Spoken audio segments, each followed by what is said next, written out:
À se balader sur le très chic port de Puerto Madero en plein cœur de Buenos Aires, on oublierait presque que l'Argentine a fait faillite il y a tout juste 10 ans.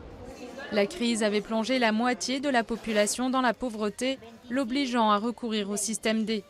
Esther se souvient que la pratique du troc avait explosé.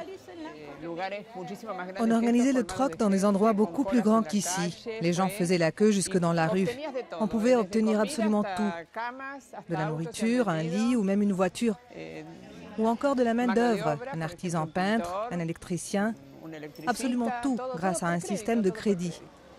Tout comme le système de troc a toujours ses adeptes aujourd'hui, le modèle des entreprises récupérées, lui, a fait ses preuves. Avant la crise, l'hôtel Bowen était le plus célèbre des 5 étoiles de la capitale. Lorsqu'il a fait faillite en 2001, les salariés laissés sur le carreau ont décidé de l'occuper avant de le remettre à neuf et de le gérer eux-mêmes.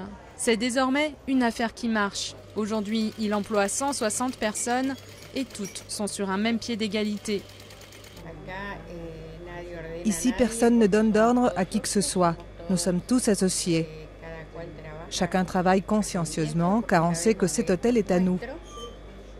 Celui qui travaille mal se pénalise non seulement lui-même, mais aussi tous ses camarades. Alors que l'Europe fait face à sa pire crise économique depuis 1929, de nombreux Argentins se voient contraints de revenir au pays. Adolfo est rentré d'Espagne après une longue période de chômage, mais il reste sceptique sur l'avenir de son pays. Moi, je n'ai pas confiance en l'Argentine. Je n'ai confiance ni en son économie, ni en ses dirigeants. C'est un pays qui a beaucoup de hauts et de bas et beaucoup d'incertitudes.